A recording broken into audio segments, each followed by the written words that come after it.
de vida y dime a dónde iré o a quién buscaré. Queridas familias, queridos amigos, prohibido predicar. Es la orden que reciben los apóstoles en el primer anuncio cristiano, cuando ellos allí en Jerusalén, después de Pentecostés, y sobre todo en la palabra de Pedro, salen a anunciar con toda fuerza a Jesús que vive, a Jesús resucitado, a Jesús en quien tenemos el perdón de los pecados. Y de a poco, la iglesia, ese pequeño grupo de discípulos y de apóstoles que siguieron a Jesús, se va incrementando, y son muchos los que escuchan con atención a los apóstoles, reciben su palabra, se hacen bautizar. Los apóstoles eran bien vistos por todo el pueblo. El amor con que se amaban era como un testimonio vivo que invitaba a muchos a acercarse a ellos. Y esto fue como provocando la envidia de las autoridades religiosas de aquel entonces. Y entonces nos encontramos que estando Pedro y Juan predicando, son tomados, diríamos así, prisioneros y encarcelados. Y cuando comparecen ante el tribunal, ante el Sanedrín, que es el tribunal judío, les ordenan terminantemente predicar en nombre de Jesús. Y los apóstoles dicen, bueno, pero ¿qué vamos a hacer? ¿Ustedes quieren que los obedezcamos a ustedes antes que a Dios? Y así entonces es cuando salen, siguen predicando, siguen anunciando a Jesús allá en el templo, y nuevamente los guardias toman a los apóstoles y los llevan para comparecer ante el tribunal, ante el Sanedrín. Y la Iglesia nos invita en este tiempo pascual, en este domingo, a meditar sobre este hecho, porque marca lo que debe ser para nosotros la Pascua. También tocados por ese don de la gracia y de la fe que viene de Cristo resucitado, estamos llamados a anunciar a Jesús. Y en el Sanedrín, cuando traen a los apóstoles para comparecer ante ellos, les dice el sumo sacerdote, lo escuchamos en la palabra del libro de los Hechos de los Apóstoles, que nos presenta la liturgia en este tercer domingo de Pascua.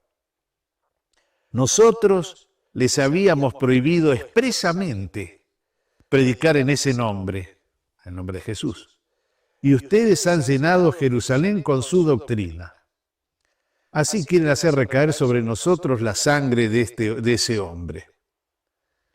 Y ahí es donde la reacción de los apóstoles es expresada en la voz de Pedro. Cuando los apóstoles en el día anterior habían sido encarcelados, por la noche fueron liberados por el ángel, y que les dio este mandato: vayan y anuncien a todo el pueblo lo que se refiere a esta nueva vida. Era como una repetición de las palabras del Señor. Entonces los apóstoles, frente a esto, en la palabra de Pedro responden, hay que obedecer a Dios antes que a los hombres. Hay como dos convicciones que tienen los apóstoles. Por un lado, Jesús les mandó predicar y la gracia del Espíritu Santo se les dio para esto, y el mandato se renovó. Vayan y anuncien esto. Es Dios que los manda a predicar. Y por otro lado, las autoridades del tribunal que les prohíben predicar. ¿A quién tengo que obedecer? Eso no tienen duda. La primera convicción es: hay que obedecer a Dios antes que a los hombres. Y la segunda convicción que los mueve es: no podemos callar lo que hemos visto y oído. Cuando alguien se ha encontrado con Jesús, cuando alguien ha visto a Jesús, como ellos lo vieron a lo largo de su predicación, fueron testigos de su muerte, fueron testigos de su resurrección, todo eso ha encendido de tal manera sus corazones que no lo pueden guardar, por más que lo prohíban los poderes humanos. En estas dos convicciones se mueven los apóstoles al punto de que cuando Pedro dice esto, inmediatamente termina predicándoles a los miembros del Sanedrín, a aquellos que son los que les prohíben hacerlo, porque vemos que el apóstol inmediatamente les dice al tribunal, al que se los prohíbe, dice: el Dios de nuestros padres ha resucitado a Jesús, al que ustedes hicieron morir suspendiéndolo de un patíbulo. A él, Dios lo exaltó con su poder, haciéndolo jefe y salvador, a fin de conceder a Israel la conversión y el perdón de los pecados. Es el anuncio primero, es el núcleo de todo anuncio, es el querigma, como lo llamamos. Se los anuncian también a aquellos que les prohíben hablar. Pero, claro, están en un proceso judicial, están ante un tribunal. Y entonces tienen que presentar testigos. Y los apóstoles, antes de recibir la sentencia, presentan esos testigos, se presentan a ellos mismos. Dice: nosotros somos testigos de estas cosas, nosotros, los que hemos compartido la vida con Jesús, los que hemos visto a Jesús morir en la cruz, los que somos testigos de su resurrección, nosotros. Pero también el segundo testigo y el Espíritu Santo que Dios ha enviado a todos los que le obedecen. Las obras que ustedes ven, las conversiones, el paralítico curado, la fe que van haciendo de la predicación, es obra del Espíritu Santo. Ahí está entonces la fuerza que los anima. Dice después la sentencia. Después de hacerlos azotar, les prohibieron hablar en el nombre de Jesús y los soltaron. Y la reacción de los apóstoles, ¿cuál es? La alegría de haber podido padecer eso en el nombre de Cristo. Y no se van a callar, no van a silenciar el mensaje de Jesús. Esto nos dice mucho a nosotros, y sobre todo en este tiempo pascual. El testimonio no es solo de los apóstoles. La Iglesia es misionera a lo largo de los siglos y siempre. Y entonces somos nosotros que estamos llamados a dar ese testimonio. Todo el que obedece a Dios está llamado a dar el testimonio de Jesús. Vayan, anuncien, hagan discípulos. El testimonio, y no solo de una forma individual, sino también de una forma comunitaria. Las comunidades cristianas, como la comunidad apostólica, a través de la alegría, de la fe, de la caridad, de la pobreza, hasta el martirio, dan testimonio de Jesús resucitado, y un testimonio que debe invitar a la conversión para el perdón de los pecados.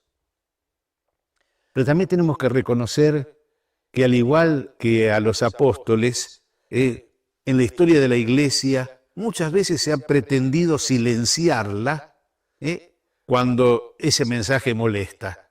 Lo vemos en los primeros siglos, la cantidad de mártires que dijeron así a Jesús de tal manera que fueron capaces de entregar su vida antes que renunciar a su fe. Y ellos son gloriosos testigos de la vida de la resurrección.